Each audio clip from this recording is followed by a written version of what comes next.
Pessoal, a história de hoje é o seguinte, nós estamos com um bate-papo super especial com um grande irmão, um amigaço, Dr. Marcelo Miranda, cirurgião geral e ortopedista. Hoje no papo ele vai conversar sobre displasia. Com certeza todo mundo já ouviu falar sobre displasia, poucos sabem exatamente o que é, como reconhecer uma displasia e o que fazer para evitar que ela se prolongue e que ela piore. Então fica atento nesse vídeo que vai ter muita informação legal para vocês.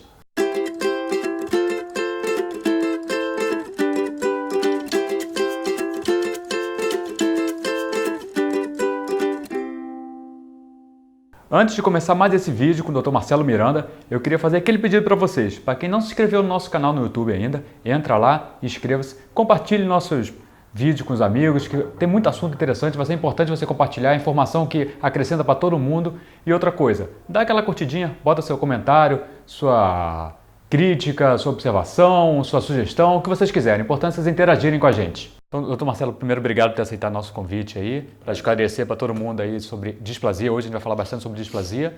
E a primeira pergunta que eu queria fazer é o seguinte, displasia, primeiro, é uma doença? Eu confesso que é uma dúvida até minha. A gente pode falar que é uma doença e explica um pouco sobre o que é a displasia. Bem, a displasia coxofemoral, na verdade, a gente considera como um problema no desenvolvimento da articulação coxofemoral, né, associado à parte óssea e parte de tecido mole. Estou falando musculatura, tecido, conjuntivo e por aí vai. Que eu considero uma doença, porque ela vai acarretar problemas futuros no paciente. A gente pode chamar de doença, não é um erro nesse caso? Não, eu não considero um erro. Eu considero um dos maiores problemas de rotina clínica nossa de atendimento de pequenos animais, principalmente pensando em médio e grande porte, é a displasia coxofemoral. E quais são os problemas, talvez pelo menos os principais problemas que causam a displasia?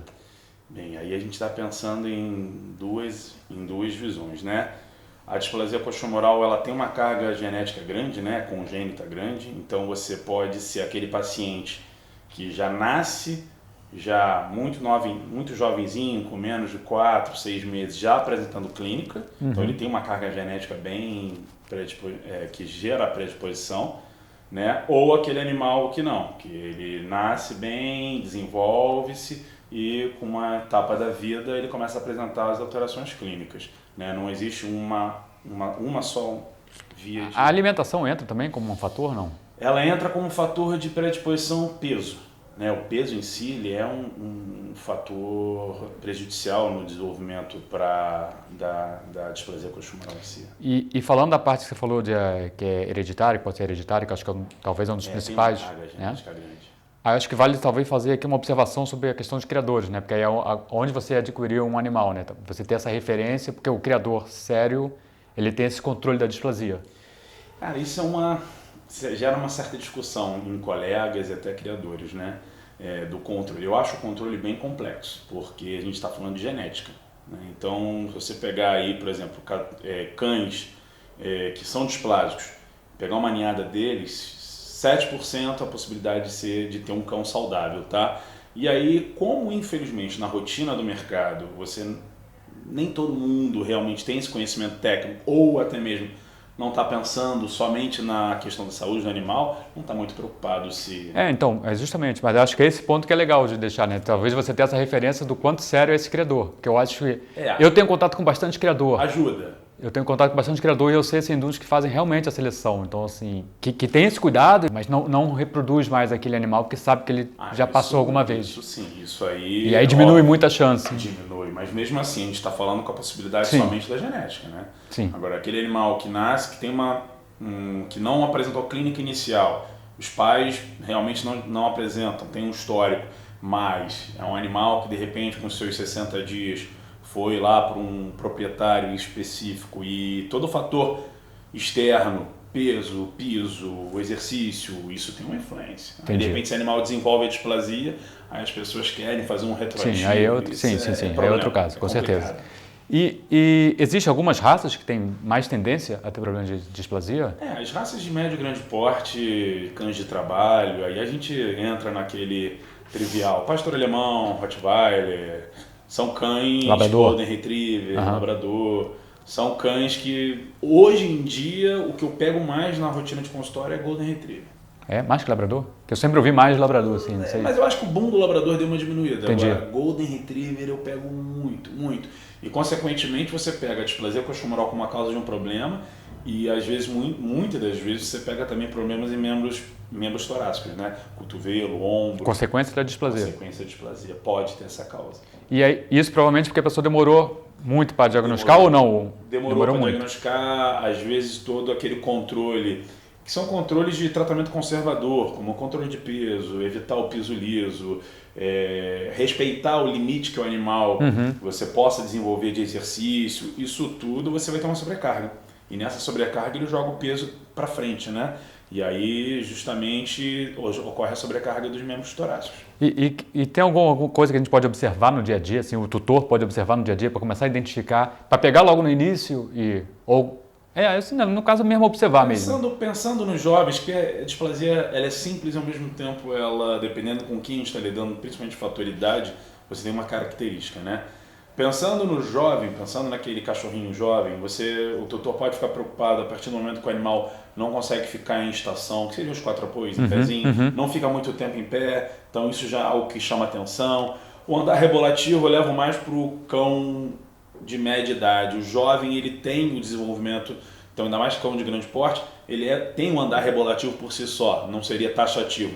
Mas aquele animal que faz o esforço, e junto com o esforço ele começa a mancar de uma pata só, ou uma coisa que é bem marcante da displasia coxofemoral é o cão que anda com andar de coelhinho, são as duas patas juntas, saltitando. Então já é uma forma dele também poupar um dos membros, que às vezes não são os dois membros e sim unilateral. Então são características que chamam a atenção, quadro de dor, incompatibilidade com o exercício. Qualquer mudança nesse sentido, o ideal é, se diagnosticar o quanto antes, ajuda no tratamento. Ajuda porque existem os tratamentos preventivos também, né? Dentro desses tratamentos preventivos, existem os conservadores, que na minha opinião é a primeira, não lidando com algo muito grave, é a primeira opção de tratamento, nada muito invasivo, você pode tentar controlar, fisioterapia, redução de peso, por aí vai, mas também existem aqueles casos mais graves que você tem um certo limite, que você pode propor um tratamento invasivo. Então, seria uma cirurgia preventiva. Então, quanto antes, eu recomendo na minha conduta, até falo com a minha equipe que trabalha comigo, falo, gente, atendeu cão de médio e grande porte, dessas raças que a gente está conversando, já conversa sobre a possibilidade da realização de um exame específico para ver o grau de possibilidade de displasia. Isso para entrar numa cirurgia? Para você propor um tratamento que existe uma prevenção e uma recomendação de que não desenvolva a displasia coxofemoral, que aí seriam as cirurgias preventivas. É isso que eu ia perguntar. Então, aí você consegue então frear esse desenvolvimento? Frear mesmo, assim, totalmente não? Totalmente a gente nunca pode bater o martelo, porque essa cirurgia ela entra como uma forma de prevenção, tá? Então eu não tenho como mensurar o quanto que essa cirurgia realmente foi efetiva, mas você fazendo um exame específico, tá? Que se chama o método PENRIP, você consegue até seus 4 meses e meio propor uma cirurgia que é para retardar o desenvolvimento da cobertura do quadril, que a displasia coxofemoral nada mais é que isso, né? Você tem um problema na articulação coxofemoral em si, que é a cabeça do fêmur e o acetábulo. Então, quando você consegue prevenir esse desenvolvimento do quadril, você consegue uma cobertura maior do acetábulo sobre a cabeça do fêmur. Então, consequentemente, você tem uma prevenção nesse desenvolvimento desse animal de que existe aí uma incongruência. Então, assim, ela é uma das cirurgias que você pode propor, mas você tem que respeitar o tempo. Interessante. Na verdade, para mim, isso é até um pouco novo, assim. Você está falando que se você conseguir pegar com 4 meses, assim, bem novinho... Até 4 meses e meio, essa técnica específica que eu estou te falando é a técnica da sinfisiodese pública. É um nome feio, mas é um nome técnico. Até 4 meses e meio você consegue realizar essa técnica, porque você tem que ter as linhas de crescimento presentes. Pensando em quadril, ali a sínfise do pubis é onde você vai entrar. Então você está trabalhando com cartilagem. Essa cartilagem, com o passar do tempo, ela vai desenvolver e você não vai ter mais dela ali. Então você tem certa idade que você não consegue fazer mais ela. Então você cessa o crescimento para ter a cobertura do acetábulo sobre a cabeça do fêmur. É uma das técnicas de prevenção. E com cães mais velhos, no caso? Com cães eu vejo muito com cães mais velhos, na verdade. Perde essa oportunidade. Mas aí a cirurgia funciona ou não funciona? A cirurgia funciona, tá? Agora depende de quais cirurgias. Existem várias cirurgias que você pode propor também para cães mais velhos, tá? Eu parto do seguinte princípio: cirurgia para mim é quando realmente não tem mais opção de tratamento conservador para dar qualidade de vida, porque a cirurgia não deixa de ser uma cirurgia com toda a sua complexidade, né? O conservador, você diz a fisioterapia? O conservador é fisioterapia, eu acupuntura, acredito muito na reabilitação, acupuntura. Eles têm uma gama de opção hoje em dia de tratamento, então eu gosto muito, particularmente falando. Então, assim, cirurgia para cães adultos, a gente tem que pensar, não só cães adultos, tá? A cirurgia em si, para displasia coxomoral, a gente tem dois viés. Um viés que é para retirada de dor e o outro viés que é para controlar a DAD, que é a doença articular degenerativa. Tá? O controle de dor, eu já penso nas cirurgias mais para cães idosos. Tá? Idosos não, adultos para idosos. Que você vai ter que mexer de uma maneira drástica na articulação coxofemoral. E aí você tem várias, né? A gente pode relatar aí as mais importantes. Que seria, eu gosto de iniciar com a denervação, que é uma cirurgia simples, que você simplesmente raspa na região da articulação coxofemoral, onde ficam as terminações nervosas. É como se você desligasse um interruptor de dor. Obviamente que a área isolada você não vai resolver nada, mas você retira aquela dor atuante e junto com a reabilitação fortalece a área e o animal tende a ter qualidade de vida. Depois dessa, existe a possibilidade da colossofalectomia, né, que você faz a amputação da cabeça do fêmur. Então, estamos falando de duas cirurgias que têm o intuito de retirada de dor. A denervação você vai desligar o interruptor, a colossofalectomia você vai retirar o contato de incongruência, né, que você existe ali entre a cabeça e o acetábulo.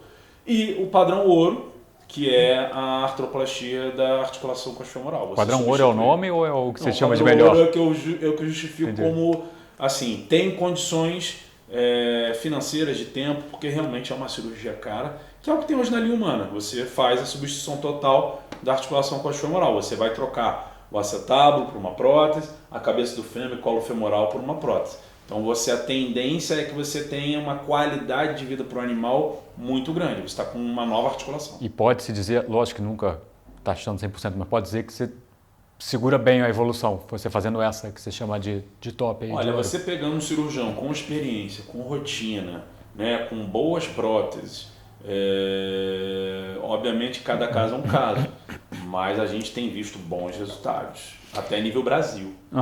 E aqui voltando um pouquinho, na verdade você até passou por isso, mas eu acho importante tocar nesse assunto que a gente trabalha com hospedagem, eu recebo muito problema desse tipo. Assim. O ambiente interfere muito nesse problema de displasia? Interfere. A gente, por exemplo, estamos falando de um animal que existe lá porque a displasia coxofemoral em si, ela tem vários níveis, né? Aquele animal que iniciou uma claudicação leve, que tem um raio-x moderado, daquele animal que tem uma claudicação severa e um raio-x horroroso. E ela não deixa de ser uma doença, assim, uma alteração que vai evoluindo, né? Se você pega um animal que está iniciando um processo e você força muito aquela articulação, pensando em piso liso, hoje em dia é muito comum, né? Cerâmica, laminada, o animal fica patinando. E nessa que ele patina, consequentemente ele força a articulação. E isso influencia e acelera o processo. Resumindo, falando um português bem claro, esses cachorros no apartamento assim com esses pisos não recomendo. De cerâmica, de taco e tudo mais, prato cheio para dar um problema. Morder e assoprar, eu não recomendo. Você vai fazer a acupuntura, você vai tratar, você vai tudo, só que ele em casa, aquela tração que ele vai perder, ele vai patinar. É como se você estivesse de meia querendo andar numa superfície lisa, você vai tomar um tombo. Você perde a sua firmeza, aderência. Isso influencia. Maravilha. Acho que é isso, né? Então, acho que posso finalizar aqui. Agradecer. Obrigadão por ter vindo. Pessoal, mais um grande bate-papo aqui com o Dr. Marcelo Miranda. Espero que vocês tenham gostado. Foi muito proveitoso aqui pra gente, com certeza para vocês também. E nós vamos deixar aqui embaixo, logicamente, todos os contatos do Dr. Marcelo Miranda. Precisando, é só entrar em contato com ele. E agora, mais uma vez, eu vou fazer aquele pedido para vocês. Para quem não se inscreveu no nosso canal no YouTube, inscreva-se lá no nosso canal, deixa aquele like, acompanhe a gente nas nossas redes sociais, Instagram, Facebook. A gente está sempre postando muita foto, enfim, tentando conversar o máximo com vocês, mostrando o nosso dia a dia, mostrando como é que funciona o hotel, mostrando a vida dos nossos hóspedes. É bem legal, bem divertido, é bem bonito, porque o nosso espaço é bem bonito. Esse é o nosso pedido.